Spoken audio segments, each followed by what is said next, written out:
그래서 3장 14절.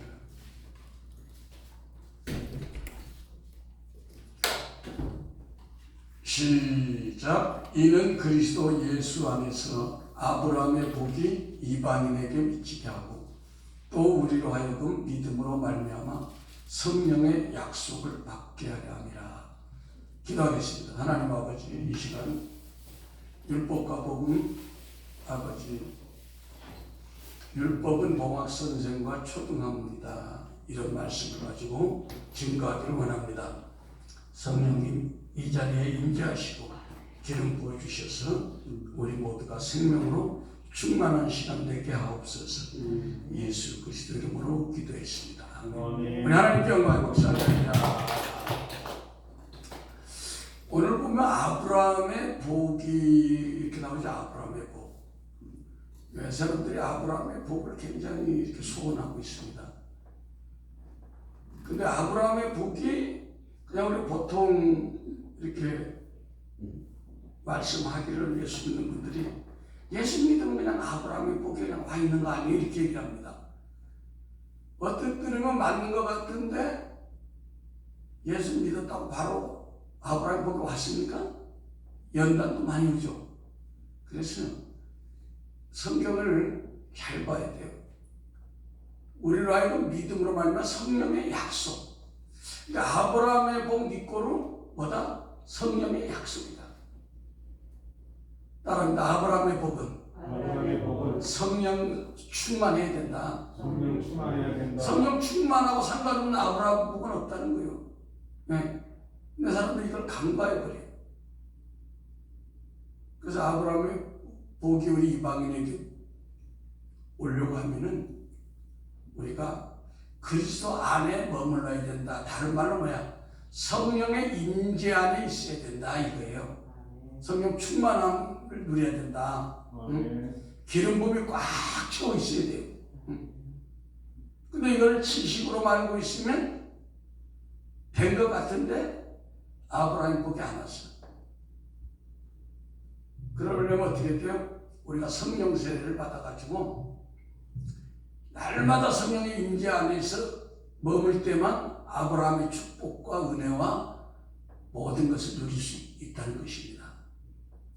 근데 사람들은 단지 예수만 영접하면 자동적으로 아브라함의 복이 다 와 있느냐 착각하고 있다는데 문제의 심각성이 있는 거예요. 왜냐하면 성경에 믿음으로 말미암아 믿음으로 아브라함의 복을 받는다고 하지 않고 성령의 약속까지 받아야 된다는 거예요. 믿습니까? 우리가 성경대로 믿어야 됩니다. 내 생각대로 믿는 게 아니라. 그래서 주석의 대가 메투엘이라는 사람은 아브라함의 축복의 근거가 성령의 약속에 있다, 정확하게 주석에서 말씀하고 있습니다. 그분이 말씀하시길 그 책에서 그것은 성령을 주시겠다는 커다란 축복의 약속이다. 내가 내게 큰 복을 주고 하는 말씀은 가장 좋은 축복, 즉 성령을 선물로 주시겠다는 것이다. 그리고 그 성령의 약속은 예수 그리스도를 통하여 이방 사람들에게까지 미치게 된다라고 메투엘리가 그 주석에서 정확하게 이렇게 얘기를 했습니다. 만약에 성령에 충만하지 않다면 영적인 지도자가, 그래서 주님의 복음을 가르치는데 어떤 환자가 왔는데 가르치기는 저가 채찍에 맞음으로 너희는 나음을 입었다. 베드로전서 2장 24절을 가르치는데 성령의 능력이 없으니까 어떻게 병원에 가서 고치세요. 병은 의사에게, 설교만 목사가 합니다. 이렇게 되면 뭐야? 예수님의 치료의 복음이 내한테 적용이 안 되니까 어떻게 돼? 아브라함의 축복이 안 온 거예요. 그렇죠? 예. 왜? 말씀은 베드로서 2장 24절에 친히 나무에 달려 그 몸으로 우리 죄를 담당하셨으니 이는 우리로 죄에 대하여 죽고 의에 대하여 살게 하심이라. 저가 채찍에 맞으고 너희는 남을 입었다. 이렇게 가리키면서 실제로 목회 과정이 안 된다면 이거 문제가 있지 않습니까? 또 어떤 사람이 굉장히 가난에 쪼들리고 힘든데 예수님은 부유하신 자로서 가난하게 되신 것은 우리의 가난을 계속하기 위해서 이렇게 오셨다 해놓고 교회 10년, 20년으로 계속 가난하다면 그 말씀이 실체가 안 되는 거예요. 그 복음이 안 되는 거예요. 그래서 우리가 성령 세례를 받아야 돼요. 할렐루야. 그 성령의 불세례를 받아야 돼요. 그 성령의 임재 가운데 여러분들이 그냥 기름부음이 꽉 쩔어져 있어야 돼요. 그럼 그런 일이 한두 가지입니까? 목회 현장 어떤 성도가 어떤 일을 결정해야 되는데 그래서 하나님의 뜻을 물으러 왔을 때 성령의 음성을 듣고 상담을 해줘야 되는데 그렇지 못하다면 예수님의 복음이 제대로 접목이 안 되는 거예요. 가르치기는 요한복음 10장 27절에 내 양은 내 음성을 듣고 나는 그들을 알며 그들은 나를 따른다 라고 했지만 왜? 아브라함의 복이 성령의 약속까지 받아야 된다 이겁니다. 그리고 늘 심령 천국되어서 사십시오. 항상 기뻐하십시오. 쉬지 말고 기도하세요. 범사에 감사하세요 라고 가르치지만 가르치는 사람이 성령 세례를 안 받았으니까 데살로니가전서 5장 16, 17까지는 안 돼도 어떻게 희락이 터지겠어? 희락! 희락!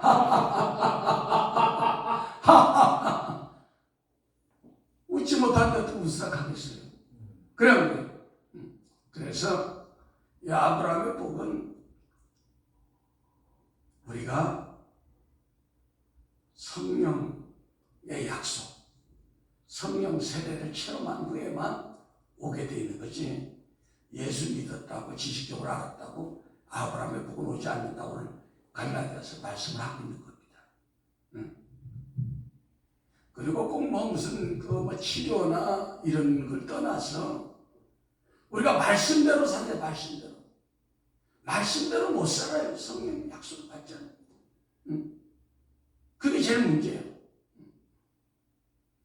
그 심령 정복이 안 되니까 전통과 권위로 율법적으로 양들을 막 때려보는 거예요. 성령의 강권하는 그리스도의 사랑과 능력으로 해야 되는데 사도 바울이 로마서 2장 17절에 유대인들에게 너희들 형식적인 그리스도입니다. 왜? 성령을 못 받았어. 로마서 2장 17절 보겠습니다.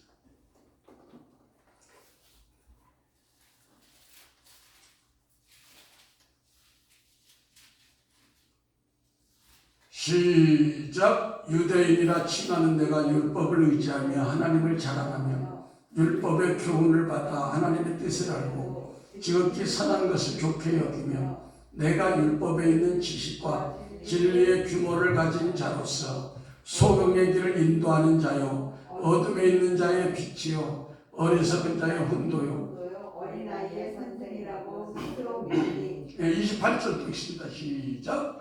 대저 표면적 유대인이 아니요 표면적 육체의 할례가 아니라 오직 이면적 유대인이며 할례는 마음에 한지니 실현을 두고 의문에 있지 아니한 것이라.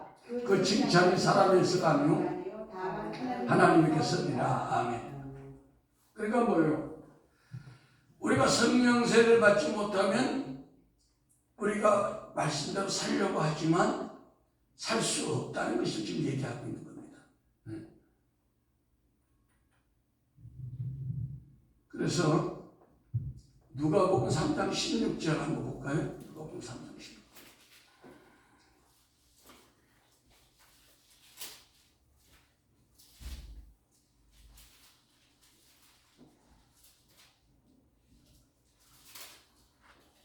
시작. 요한이 모든 사람에게 대답하여 이르되 나는 물로 너희에게 세례를 베풀거니와 나보다 능력이 많으신 이가 오시나니 나는 그의 신발끈을 풀기도 감당하지 못하겠노라. 그는 성령과 불로 너희에게 세례를 주실 쓸 것이요. 성령과 불로 세례를 베푼다. 예수님이 이 말씀은 오늘날 복음을 가르치는 지도자들이 세례의 이중성을 잘 모른다. 세례의 이중성이 뭐냐? 물 세례와 성령 세례가 있는 거예요. 우리 속에 겉사람이 있고 속사람이 있듯이. 겉사람이 깨져야 속사람이 살아나잖아요. 많은 사람들이 성령의 물 세례만 만족하게 했기 때문에 성령 세례에 대해서는 관심이 없어. 그래서 많은 분들이 이제 이걸 가지고 주장을 합니다. 고린도서 12장 3절에 한번 볼까요? 고린도서 12장 3절.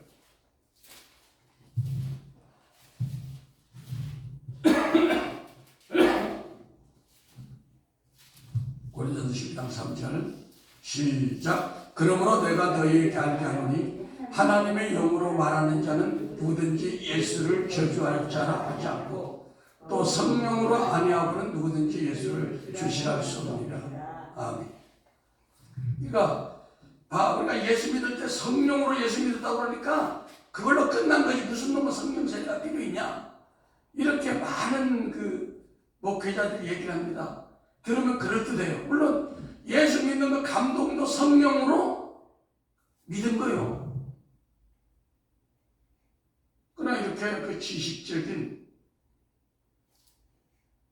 크리스천들은 이제 더 이상 오늘날 성령 세례 필요 없고 오순절 성령 세례는 이례적으로 초대교회 때 끝났다. 방언, 예언, 은사 해도 좋지만 안 해도 상관없는 거다. 그렇게 되면 성경이 성령의 역사예요? 그냥 악령의 역사예요? 성령의 역사입니다. 그럼 성경을 부인하는 결과가 나타나는 거예요. 그러니까 사도 바울은 바울 서신에서 모든 걸 성령으로 하라는 거예요.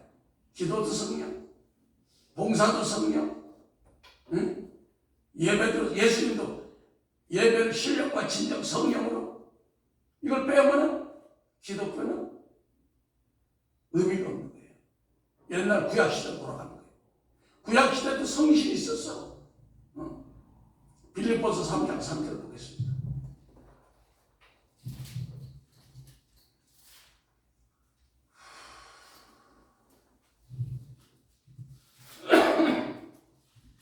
빌립보서 3장 3절 하나님의 성령으로 봉사하며 그리스도 예수로 자랑하고 육체를 신뢰하지 아니하는 우리가 곧 할례파라. 봉사도 성령으로만 하라는 거예요. 육신으로 불평하며 원망하며 눈치 보며 하지 말라는 거예요. 성령 충만해서.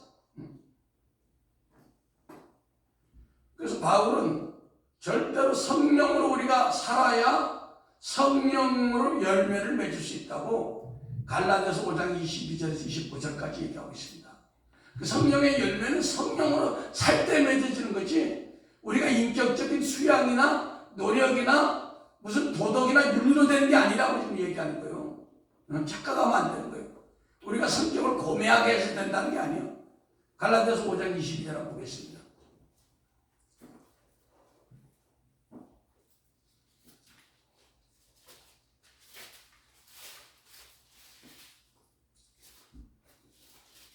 갈라디아서 5장 22절 시작. 오직 성령의 열매는 사랑과 희락과 화평과 오래 참음과 자비와 양선과 충성과 온유와 절제니 이 같은 것을 금지할 법이 없느니라. 그리스도 예수의 사람들은 육체와 정과 욕심을 십자가에 못 박았느니라. 25절 만일 우리가 성령으로 살면 또한 성령으로 행할지니라. 아멘. 그러니까 우리가 성령으로 살아야 성령의 열매를 맺는 거예요. 아니면 인격의 열매이라고 하겠지. 인격의 열매가 아니라 성령의 열매. 율법을 봉학선생이나 초등학문에 비교하고 있는 바울은 한때 율법에서 최고봉에 있는 타의 추종을 불허하는 탁월한 사람이 있지만 그가 복음을 알고 나서부터는 과거 자기의 율법적인 일을 분토처럼 버릴 수 있다 이렇게 고백하고 있습니다. 빌립보서 3장 8절 한번 보겠습니다.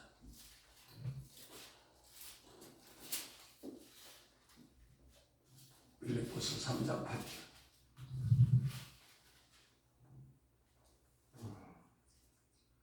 시작. 또 모든 것을 해로 여기면 내 주 그리스도 예수를 아는 지식이 가장 고상하기 때문이라.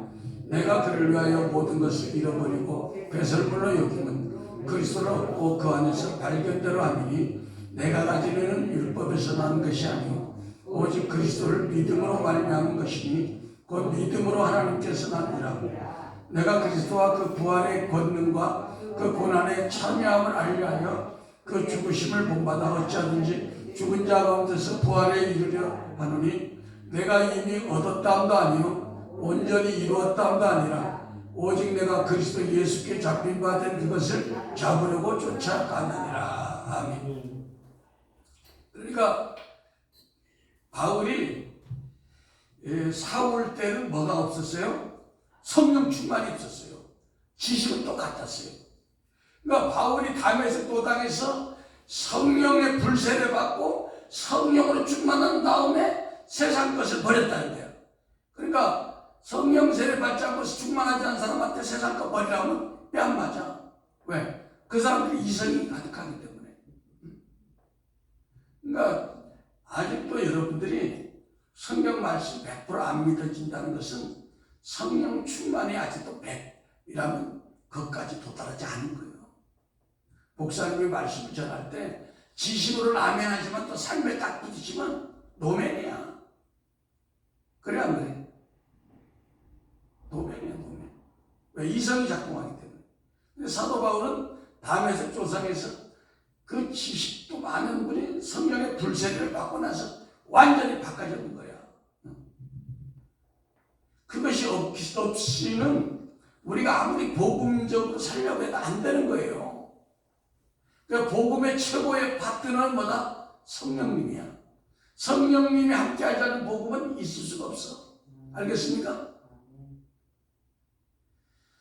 그러면 그 율법주의 신앙의 특징은 뭐냐? 율법주의 신앙을 추구하는 분들은 뭐가 있냐면 자기들 나름대로 신앙생활에 우월감을 갖고 있어요. 왜? 예수님이 오셨을 때 바리새인과 서기관들이 뭐라고 그랬냐면 그들의 신앙의 우월감을 잘 나타내주는 말이 나오는데 그게 어디냐면 누가복음 11장 43절이에요. 한번 보겠습니다. 누가복음 11장 43절.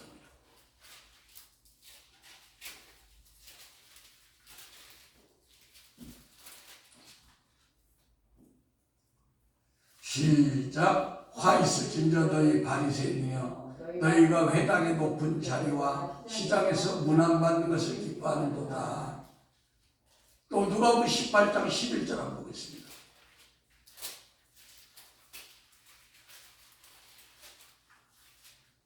누가복음 18장 11절. 시작. 바리새인들은 서서 따로 기도하여 가로되 하나님이여 나는 다른 사람들 곧 토색 둘이 가늠하는 자들과 같지 아니하고 세리와도 같지 아니함을 감사하나이다. 나는 일회에 2번 금식하고 또 소득의 11조를 드리나이다 하고. 자, 그러니까 뭐야? 이 율법주의 신앙은 뭐야? 뭔가 드러내기를 원하는 거야. 드러내기 사람들한테. 왜? 성령이 없으니까 자기 자아가 올라오는 거야. 자기 옛사람이 올라와 버리는 거예요. 그래서 예수님은 마태복음 6장 5절에 제가 읽을게요. 또 너희가 기도할 때 외식하는 자와 같이 하지 말라. 그들은 사람에게 보이려고 회당과 큰 거리 어귀에 서서 기도하기를 좋아하느니라. 내가 진실로 너희에게 이르노니 그들은 자기 상을 이미 받았느니라. 내 자신이 지금 율법 이런 그 드러내기를 원한다고 해서 내 안에 성령이 충만하지 않다는 거예요. 그 율법주의 신앙이에요. 보통 우리 교계에서 보면 40일 금식 한번 하는 게 쉬워요, 어려워요? 어렵죠. 근데 이걸 이제 뭐 특별한 그 은혜가 있는 분들은 명함에 금식, 40일 금식 20번, 40일 금식 30번 이렇게 막 신문에도 올리고 명함에 딱 써 있어요. 근데 예수님은 금식할 때 기름 바르고 옷도 단정히 입고 이렇게 금식 안 하는 것처럼 하라고 했는데 이렇게 막 광고 내고 하는 것이 그 율법주의 신앙이에요. 자기를 드러내기 원하는 거예요. 또 막 신문 같은 데 보면 뭐야, 부흥의 일정을 막 1년치 참 해줘. 내가 이런 사람이다. 물론 그게 나쁘다는 건 아니지만 막 광고에 명함에도 자기한테 우월성을 계속, 예수님의 우월성보다 자신의 우월성을 드러내는 거야. 우리가 이런 걸 꼭 분별할 수 있어야 돼. 나 자신도 그런 성향이 있다면 내가 아직도 율법주의 신앙에 가깝구나. 율법주의 영성이 또 있는데, 율법주의 영성은 그런 선교회 같은 데서 이 연공서열, 누가 먼저 왔느냐, 늦게 왔느냐, 여기에 따라서 굉장히 권위를 부여합니다. 네? 왜? 천사의 지배하에 있기 때문에 그래요. 그리고 또 소속된 교단, 엄청 따지죠, 한국에서는. 교단이 나쁘다는 거 아니에요. 교단이 건져내야 돼. 우리 교단이 제일 크다, 한국에서. 군속에다 까부지 마라. 막 이런 의도로. 또 어떤 외국에서 내가 PhD를 몇 개 받았다. 막 이런 거. 이런 것이 뭐예요? 이게 사도 바울이 얘기하는 빌립보서 3장 8절하고 전혀 맞지 않는 거야. 이게 외식주의 율법주의 신앙이야. 근데 우리가 어느새 이게 물들어 버렸어. 내가 지금 율법주의 아닌지도 몰라. 이게 물이 들어가지고. 빌립보서 3장 8절을 보겠습니다.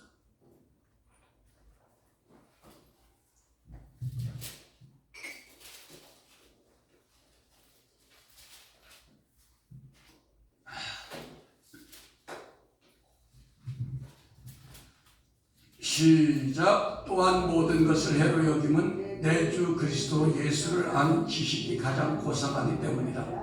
내가 그를 위하여 모든 것을 잃어버리고 배설물로 여김은 그리스도를 얻고 그 안에서 발견대로 하느니 내가 가진 은은 율법에서 난 것이 아니요 오직 그리스도를 믿음으로 말미암아 온 것이니 곧 믿음으로 하나님께서 나누니라.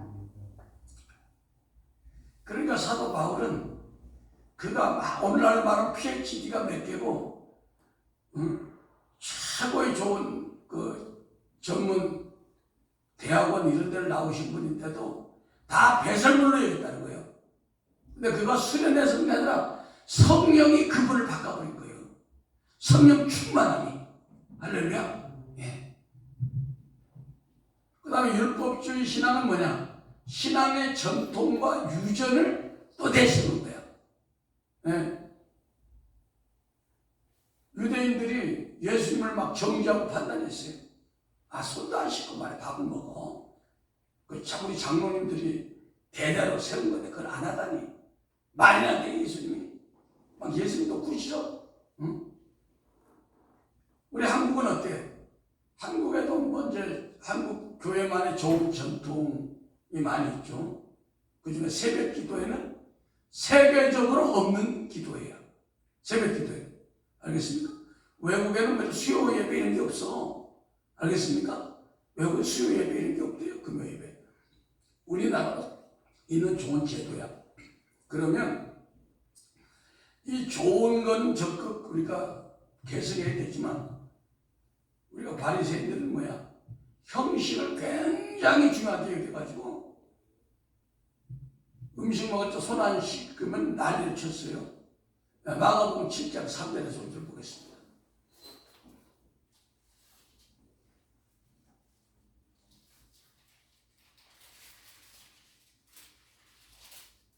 마가복음 7장 3절에서 5절. 시작. 바리새인들과 모든 유대인들이 장로들의 유전을 지켜 손을 부지런히 씻지 아니면 먹지 아니하며 또 시장에서 돌아와서는 물을 뿌리지 아니하면 먹지 아니하며 그 외에도 여러 가지를 지키려 오는 것이 있으니 잔과 주발과 녹그릇을 씻음이더라. 이에 바리새인들이 서기관들이 예수께 어찌하여 당신의 제자들은 장로들의 유전을 준행치 아니하고 부정한 손으로 떡을 먹나이까. 그러니까 막 이런 걸 가지고 율법주의 신앙은 계속 공격을 하는 거예요. 근데 우리 자신도 여기에 지금 물들어가지고 내 자신도 모를 때가 많이 있어요. 골로새서 2장 8절 제가 읽습니다. 누가 철학과 헛된 속임수로 너희를 노략할까 주의하라. 이것은 사람의 유전과 세상의 초등학문을 쫓으며 그리스도를 쫓음이 아니다. 이렇게 얘기했어요. 세상의 초등학문이 뭐야? 율법이에요, 율법. 우리 한국 교회에 이런 많은 그 초등학문이 판을 치고 있습니다. 그래서 갈라디아서 1장 12절 제가 읽습니다. 무슨 육체의 모양을 내려하는 자들이 억지로 너희에게 할례를 받게 하면 그들이 그리스도의 십자가로 말미암아 박해를 면하리라 한 분이라. 사도 바울이 사람들이 아유 할례도 받고 그러면 당신 유대인들한테 공격도 안 받고 신앙생활 편하게 등 따스도 빼버려 갈 텐데 뭘 자꾸만 그 할례 그걸 자꾸만 안 하라 하지 말라고 해가지고 고생을 하느냐. 왜? 사도 바울은 이 율법이라는 것이 얼마나 무서운 걸 알기 때문에 그것 때문에 자기가 기력하고 매를 맞아도 아닌 건 안 된다고 얘기를 한 거예요.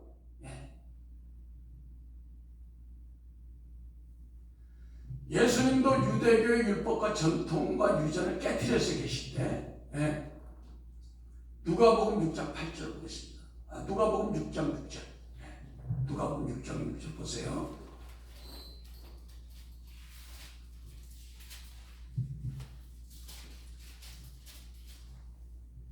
시작. 또 다른 안식일에 예수께서 회당에 들어가서 가르치시되 거기 오른손 많은 사람이 있는지라.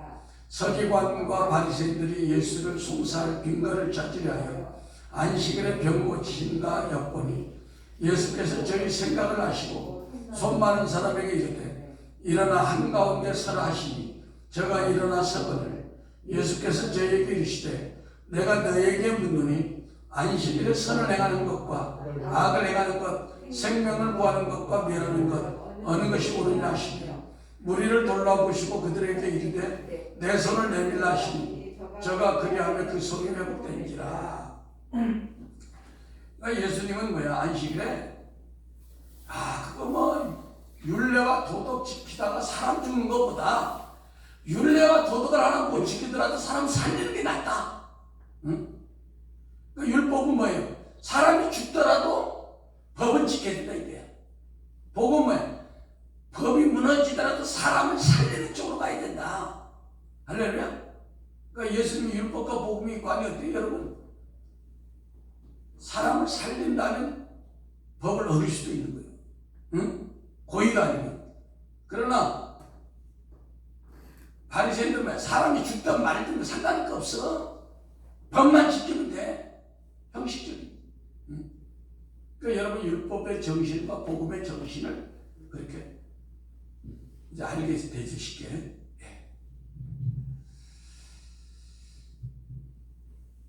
마태복음 12장 10절 한번 볼까요? 마태복음 12장 10절.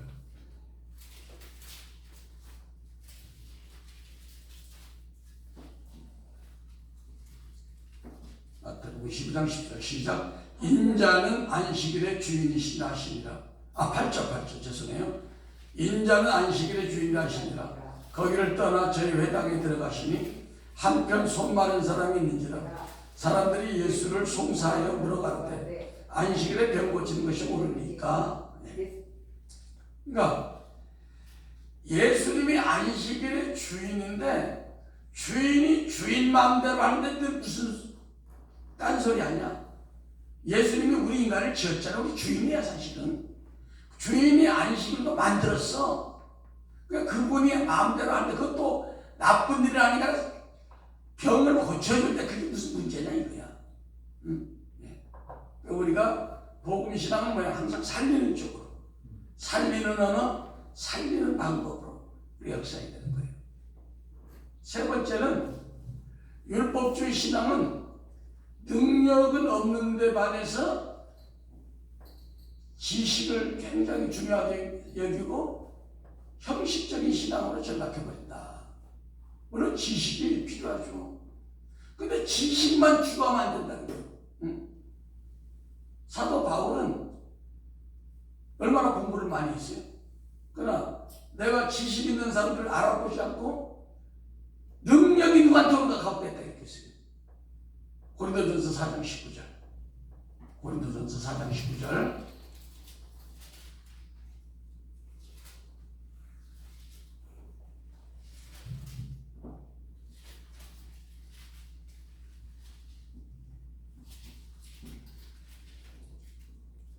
시작.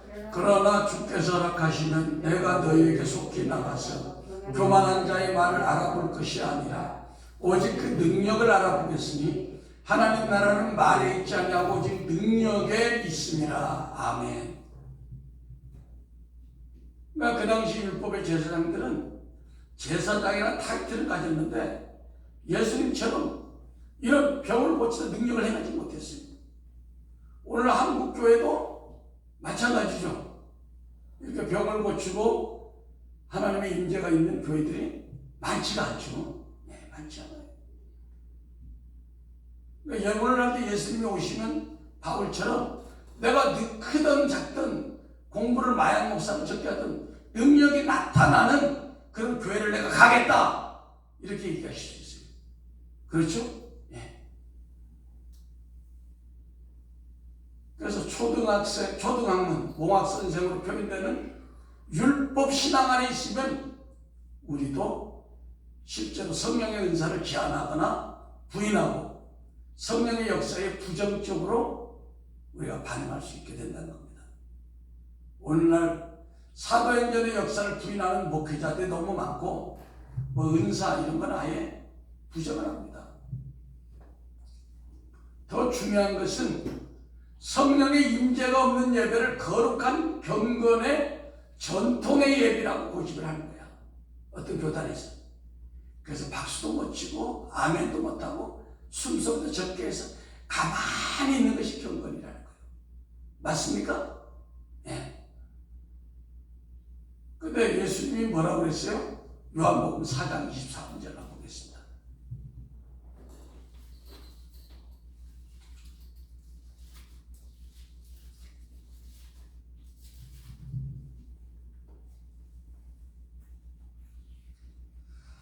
요한복음 4장 23절 시작. 아버지께 참으로 예배하는 자들은 신령과 진정으로 예배할 때가 오나니 곧 이때라.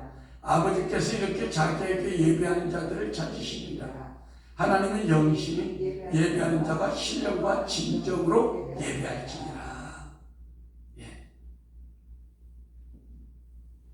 바리새인과 서기관들이 신령과 진정으로 못 드리고 그냥 형식으로 거룩하게.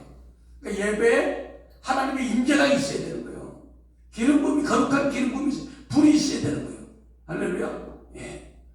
불로 희락의 불로 희락의 불 희락의 불 희락의 불 희락의 불로 예. 희락해야 될 사람은 제가 안 해. 자, 그래서 사도 바울은요 이 사도행전 19장 12절에 심지어 사람들이 바울의 몸에서 손수건이나 앞치마를 가져다가 병든 사람에게 얹으니까 병이 떠나고 악기도 떠났다는 거예요.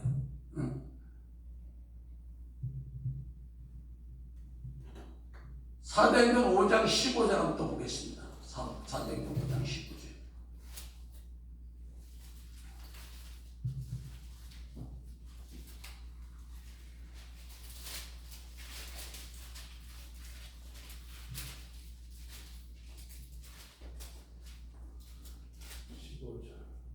시작. 심지어 병든 사람을 메고 거리에 나가 침대와 요위에 누이고 베드로가 지날 때 혹 그 그림자라도 누게 덮일까 바라고.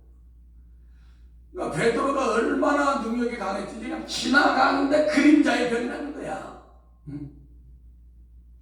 그 율법을 주장하는 바리새인과 서기관들은 생각도 못한 걸 하는 거지. 그러니까 복음의 신앙은 성령과 100% 연관이 있는 거예요.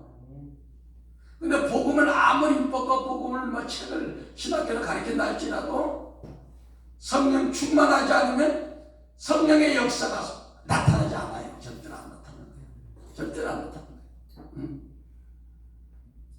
사도행전 8장 5절 한번 보겠습니다.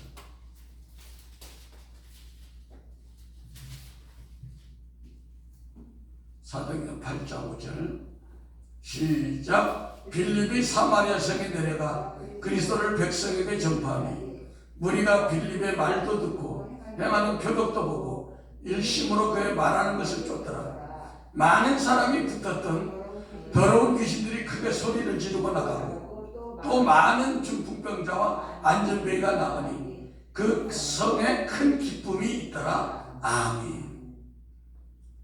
자, 하다못해 빌립 집사님도 사마리아 성에 내려가서 막 전도를 하는데 막 능력 전도 막 사람들이 막 귀신들이 막 떠나고 막 중풍병자가 팍팍팍팍 일어나는 거예요. 할렐루야. 그러니까 복음은 뭐예요? 성령의 역사심을 역사하는 거예요. 할렐루야. 네 번째, 율법주의 신앙은 하나님의 뜻보다 자기의 의를 주장해. 자기의 의, 자기 주장이 강해. 마태복음 66장 33절 보면 그런즉 너희는 먼저 그 나라와 그 의를 구하라. 그리하면 이 모든 것을 너희에게 더한다. 이렇게 말씀하는데 그 나라가 의가 언제 회복됩니까? 10년이 천국돼야 그 나라의 의가 회복됩니다. 그런데 사람들이 하나님 뜻보다 자기 뜻대로 살아가는 사람들이 너무너무 많습니다. 로마서 10장 3절 한번 봐요. 로마서 10장 3절.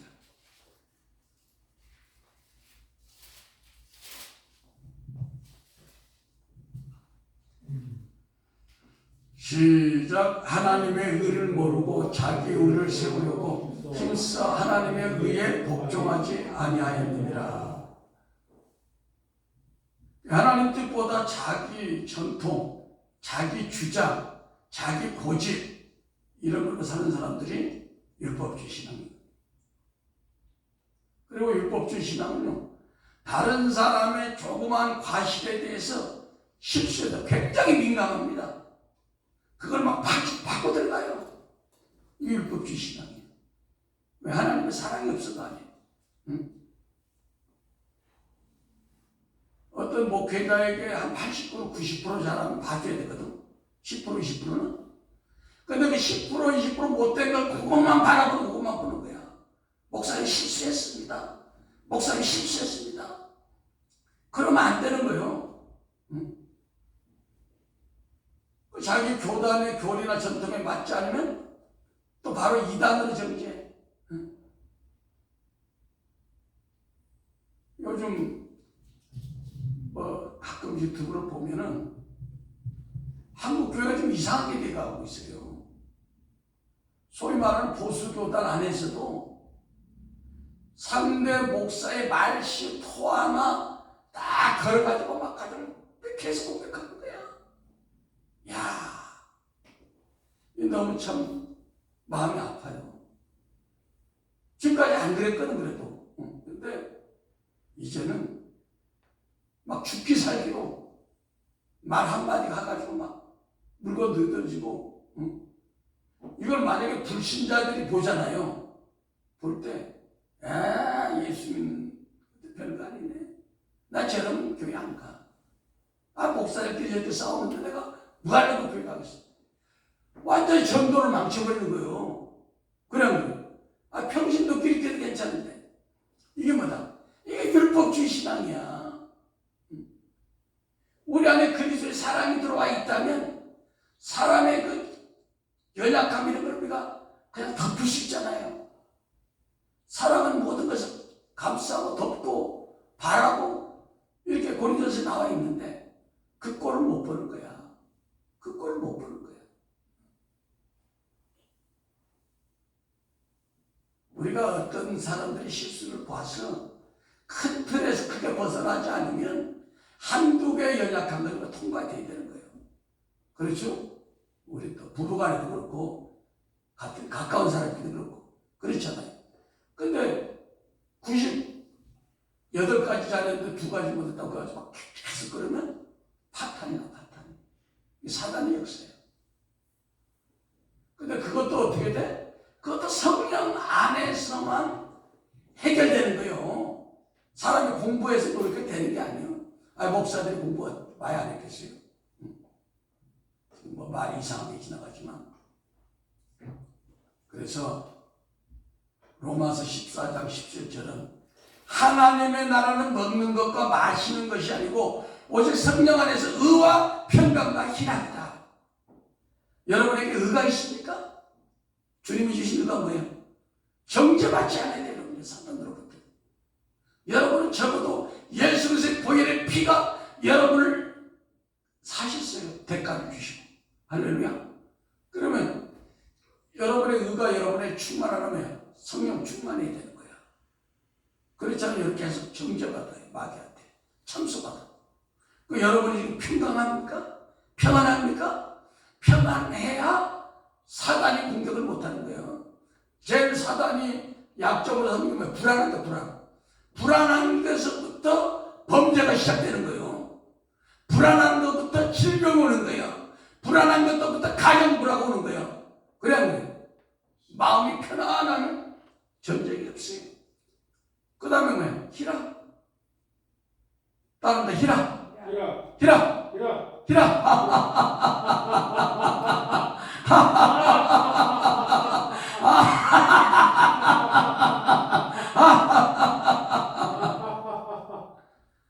이렇게 웃고 넘어가면 되지. 뭐 그냥 그거 그냥 한마디 가지고 그냥 죽네 사냐 그냥 막 재판까지 가고. 야, 진짜 이거 위험한 상황이에요. 말씀가 봐. 그래서 사도 바울은 빌립보 3장 9절에 그 안에서 발견대로 하면이 내가 가지는 율법에서 난 것이 아니요 오직 그리스도를 믿는 믿음으로 알는 것이니 하나님으로 난 의라고 말씀하고 있는 겁니다. 5번째, 율법주의 신앙은 선과 악, 흑백 논리라는 이중구조로 세상을 판단합니다. 그러니까 흑 아니면 백, 목숨 걸고 따지는 거야. 이것도 하나님이 원하는 거 아니에요. 흑백 논리대는 항상 뭐야? 율법의 영과 종교의 영이 뒤에 숨어 있는 거야. 그 사람들 보기에는 아주 좋은 것 같지. 야, 나는 이거 때문에 목숨 건다. 막 그렇게 얘기해 사람들이. 그때 목숨 건다. 응? 재판까지 하겠다. 그 안에 그리스도의 사랑이 없는 거야. 로마서 2장 1절에 3절 한번 보겠습니다.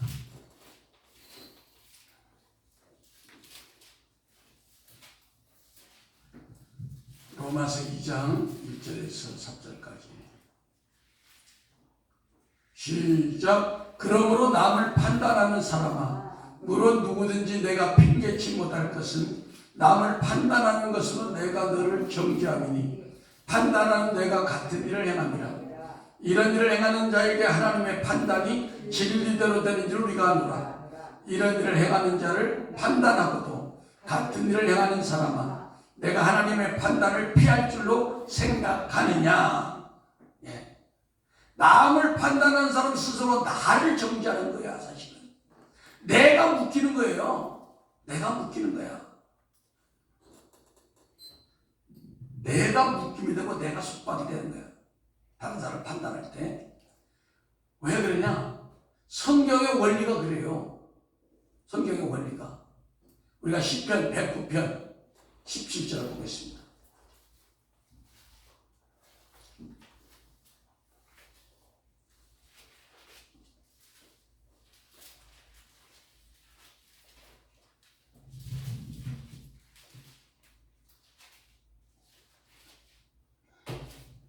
시편 109편 17절 시작. 저가 저주하기를 좋아하더니 그것이 자기에게 임하고 축복하기를 기뻐 아니하더니 복이 저를 멀리 떠났으며 또 저주하기를 옷 입듯 하더니 저주가 물같이 그 내부에 들어가며 기름같이 그 뼈에 들어갔나이다. 저주가 그 입는 옷같이 항상 뛰는 띠와 같이 하소서. 이는 대적고 내 영혼을 대적하여 악담하는 자가 여호와께 받는 보응이니이다. 아멘. 자, 그러니까 저주하기를 좋아하면 그 저주가 당신 자기 안에 들어간다는 거예요. 알겠습니까? 그러니까 율법주의 신앙은 자기가 죽는 거예요. 율법주의 신앙은 자기가 죽는 거예요. 우리는 막 남을 저주하니까 그 인간이 잘못될까 하지만 그렇지 않다는 거예요. 알겠습니까? 네. 그러니까 나를 축복하려면 자꾸만 축복하는 거예요. 다른 사람을. 우리 한 목사님을 축복합니다. 축복하고 기름 붓습니다. 불로 희락에 불로 희락에 불로 자꾸만 축복할 때 그 축복이 나한테 오는 거예요. 아멘. 기쁨이 목사님처럼 그렇지 않네. 억지로 되는데. 억지라도 웃으면 되는 거예요. 예. 그러니까 요한복음 7장 24절에 외모로 판단하지 말고 공의롭게 판단하라. 누가? 예수님이 그랬어요. 베드로 사도가 베드로전서 1장 17절 한번 보겠습니다. 뭐라고 어떻게 말씀하시는지. 베드로전서 1장 17절.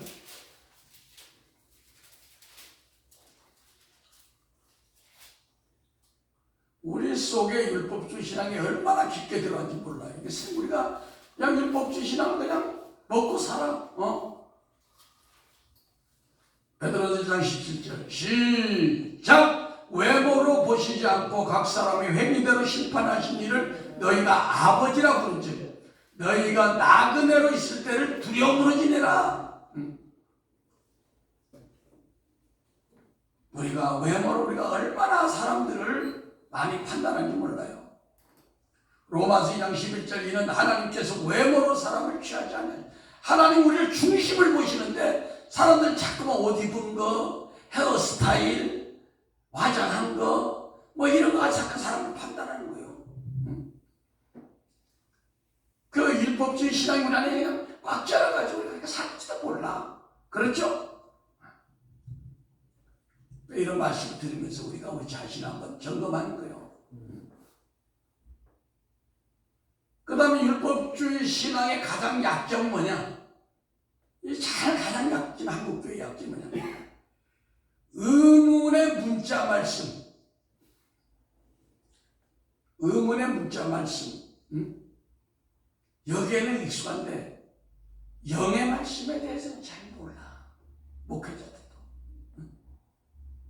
그냥 의문의 문자 말씀, 그냥 문자대로 하면 잘 알아. 근데 영의 말씀을 하면 뭐 알리고래 회성이다 뭐 어쩌다 하면서 자꾸 딴지를 걸어.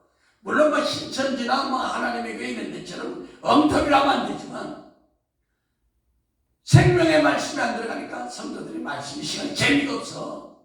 은혜가 안 돼. 기름이 부어지지 않아 말씀에. 왜냐하면 의문에 속한 문자 설교 우리가 너무 익숙해가지고 영적인 생명을 주는 영의 말씀의 설교를 하면은 어렵다고 해요. 어렵다고 해요. 사도 바울이 멜기세덱에 대해는 내가 너희에게 얘기할 수가 없구나. 너희는 아직도 젖이나 먹고 단단한 식물을 보면은 어리석은 자들이 됐다. 이렇게 얘기하는 거예요. 고린도후서 3장 6절 보겠습니다.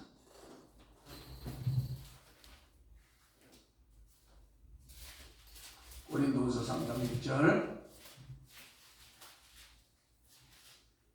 다 찾으세요. 네. 시작. 저가 또 우리로 새 언약의 일꾼 되기에 만족해 하셨으니 의문으로 하지 않고 오직 영으로 함이니 의문은 죽이는 것이요 영은 살리는 것입니다.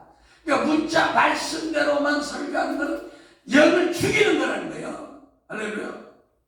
제가 나가는 유튜브의 모든 것이 영의 설교잖아요. 생명의 말씀이잖아요. 그러니까 왜 성령의 불과 기름과 생수가 막 적절하게 들어가잖아요, 여러분 속에. 왜 그러냐?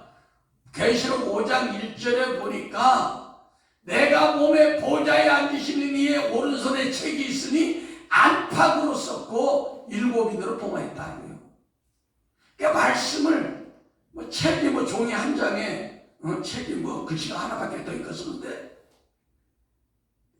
안에 있고 바깥에 있는 건 뭐야? 바깥에 문자 말씀이 그냥 문자 그대로야. 그러나 성경은 안에 있는 영의 말씀을 먹어야 된다는 거예요. 여러분이 밤을 따면 밤 껍질째 먹어, 밤 알을 먹어요. 밤 알을 다 먹잖아. 그래 안 그래? 수박을 따오면 수박 껍질을 먹어, 안을 먹어. 안을 먹잖아. 말씀도 안에 또 영의 말씀을 먹어야 여러분의 살이 되고 피가 되고 능력이 되고 은혜가 된다는 거예요. 믿습니까? 믿습니까? 네? 이런 걸 안 들으니까 잘 몰라요, 사람들이. 그러니까 율법과 복음을 잘 알아야 되는 겁니다. 히브리서 5장 11절 보겠습니다. 히브리서 5장 11절. 찾으셨으면 아멘. 시작. 멜기세덱에 관하여는 우리가 할 말이 많으나 너희의 듣는 것이 둔함으로 해석하기 어려우니라. 때가 오래므로 너희가 마땅히 선생이 될 터인데 너희가 다시 하나님의 말씀의 축복가 무엇인지 누구에게 말 가르침을 받아야 할 것이니 젖이나 먹고 단단한 식물을 못 먹는 자가 되었도다. 대저 젖을 먹는 자마다 어린아이니 의의 말씀을 경험하지 못하는 자요, 단단한 식물은 장성한 자의 것이니 저희는 지각을 사용함으로 연단을 받아 선악을 분별하는 자들이라. 아멘. 그러니까 뭐예요? 이 젖은 뭐야? 부드러운 음식은 그냥 통용 문자 말씀, 문자 말씀. 그냥 회개하시오. 열심히 교회 오시오. 축복 받으세요. 봉사하세요. 그러나 단단한 식물은 뭐야? 말씀 이면에 있는 깊은 하나님의 뜻을 발견해내는 거예요. 할렐루야? 네. 그래서 고린도서 3장 2절에는 한번 찾아보겠습니다. 오늘 다 끝내야 될 것 같아. 고린도서 3장 2절.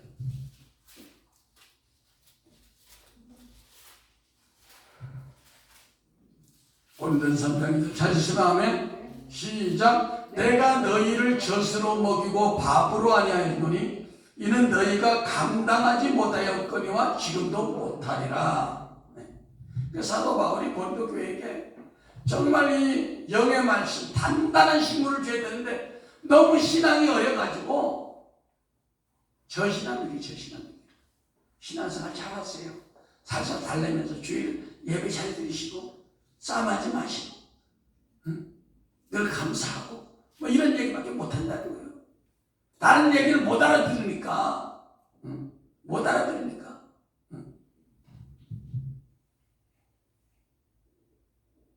우리가요, 율법적인 지식을 가르치는 몽학선생 같은 스승은 많이 있지만 진짜 복음 안에서 영적 생명이 성장하도록 가르치는 영적인 압이 된 그런 영적 지도자들이 많지 않습니다. 이 시대에. 그래서 이걸 두고 사도 바울은 일만 스득은 있는데 영적 아비는 많지 않다고 해요.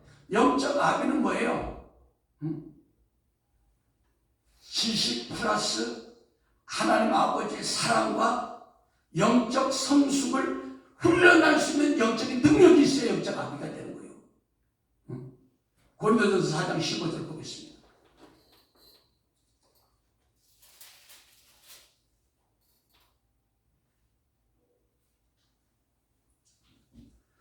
고린도전서 4장 15절 시작. 그리스도 안에 일만 스승이 있으되 아비는 많지 아니하니 그리스도 예수 안에서 복음으로써 내가 너희를 낳았습니다.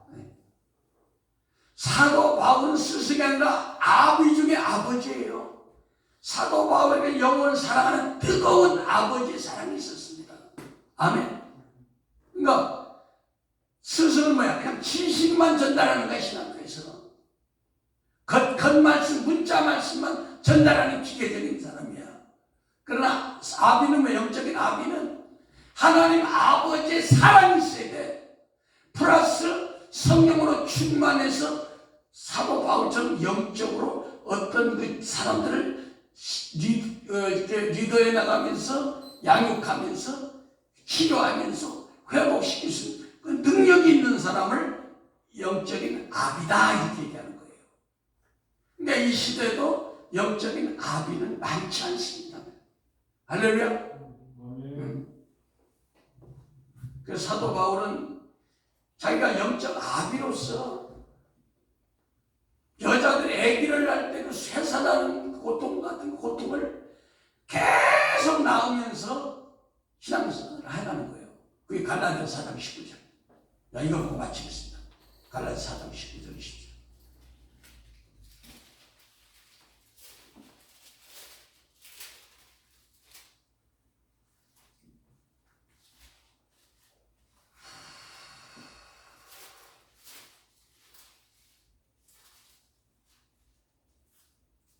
찾으셨습니까?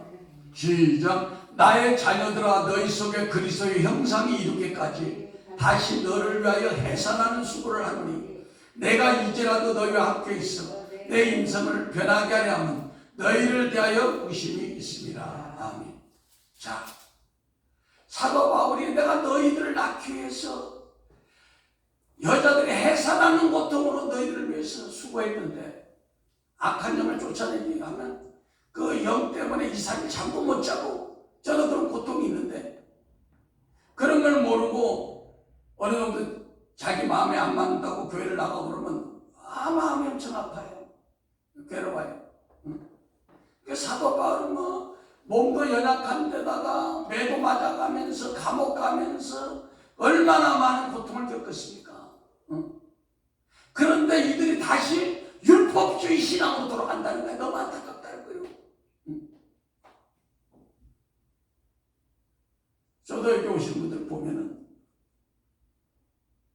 여기 와서 또 문제 해결되고 이렇게 하면 다시 율법주의 신앙으로 돌아가는 거예요. 율법주의 신앙이 뭡니까? 소위 말하면 혼적인 성교, 인간적인 성교, 거기에 매료되려는 거야. 우리가 기독교는 인간적인 거 이런 게 아닙니다. 기독교는 뭐야? 생명과 연결되어 있는 거야. 때로는 인간적이 아닐 수도 있어. 그래서 오늘 율법과 복음, 율법은 봉화 선생 초등학문이다. 이 말씀 지난 시간에 의해서 마쳤습니다. 기도하겠습니다. 사랑의 아버지 하나님 감사합니다. 우리가 율법과 복음을 나눈다고 하지만 우리 삶 가운데 얼마나 많은 율법주의 신앙이 우리 속에 들어와서 자리 잡고 있는지 모릅니다. 아버지, 이것은 우리의 힘으로 능으로 되는 것이 아니라 성령의 능력이 아니면 우리가 이렇게 살 수가 없어. 주여 우리를 변화시켜 주시옵소서. 주여 우리도 바울과 같이 아버지 다음에서 도상에서 강력한 아버지 성령의 불세례 받고 변화되는 저와 모두 되게 하옵소서. 예수 그리스도의 이름으로 기도했습니다. 아멘.